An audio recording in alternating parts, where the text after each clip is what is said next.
Assalamualaikum, halo semuanya. Perkenalkan kami dari kelompok 1 kelas SMO MCS 02 Telkom University. Di sini kami akan bercerita mengenai tempat wisata edukatif, yaitu Taman Safari Indonesia yang akan dihubungkan dengan salah satu materi mengenai kapasitas. By the way, siapa sih yang nggak tahu Taman Safari Indonesia?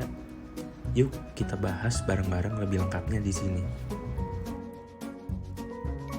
Sebelumnya, perkenalkan nama saya Muhammad Rifat Saad dan berikut teman-teman saya. Halo semuanya, saya Irma Jumardin. Halo semua, kenalin saya Amanda Salsabila. Halo semua, kenalin nama aku Salsabila Julian. Halo semua, kenalin aku Sabita Imani. Oh iya Rifa, Taman Safari Indonesia itu tempat apa ya? Terus letaknya di mana?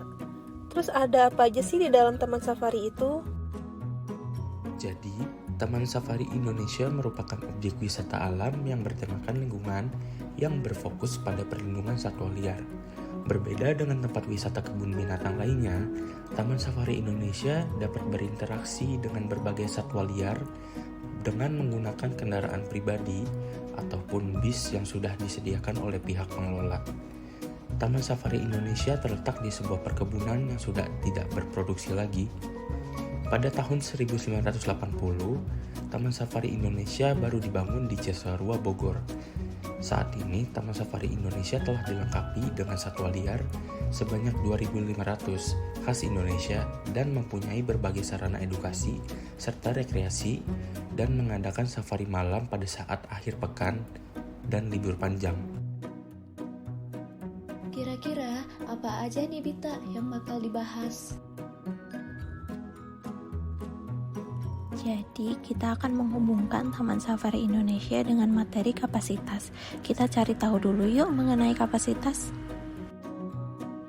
Kapasitas biasanya didefinisikan sebagai tingkat output maksimum yang melekat pada konsep dalam layanan. Kapasitas suatu organisasi jasa mungkin tidak sama dari hari ke hari karena variabilitasnya yang ditunjukkan oleh pelanggan dalam hal kebutuhan dan persyaratan mereka. Komponen dasar kapasitas terdiri dari human resource, time, facilities, equipment and tools, customer participation, dan alternative resource. Nah, di antara beberapa komponen dasar kapasitas ini, kita akan bahas 3 di antaranya. Yang pertama ada human resource. Human resource merupakan sumber daya manusia yang berhubungan langsung dengan output agregat. Contohnya itu jumlah orang dan tingkat keterampilannya. Yang kedua ada facilities. Facilities ini diperlukan untuk menampung karyawan dan peralatan sehingga perusahaan tidak perlu mempertimbangkan pelanggan dalam desain fasilitas. Dan yang ketiga ada time. Time merupakan komponen dalam 2 cara, yaitu kapasitas dapat diubah dengan mengubah campuran antara 2 periode waktu atau menggeser output ke periode lain, serta memperpanjang jam operasi, meningkatkan kapasitas total relatif terhadap permintaan untuk jangka waktu tertentu.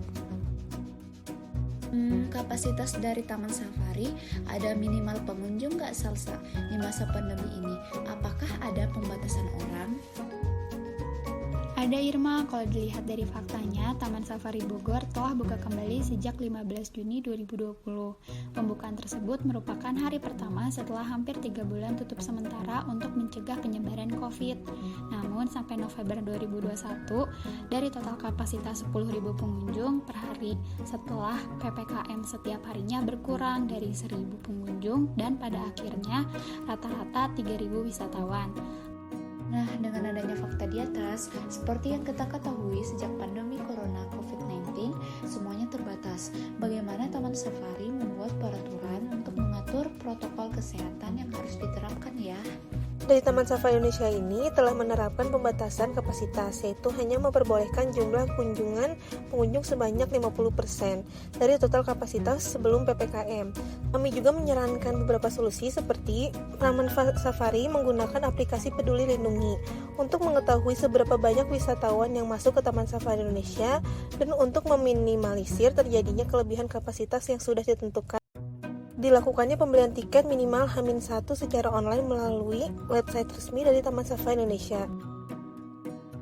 Demikianlah presentasi dari kelompok kami. Apabila ada kesalahan, mohon dimaafkan ya teman-teman. Terima kasih atas perhatian dan waktunya. Sampai jumpa di lain waktu. Wassalamualaikum warahmatullahi wabarakatuh.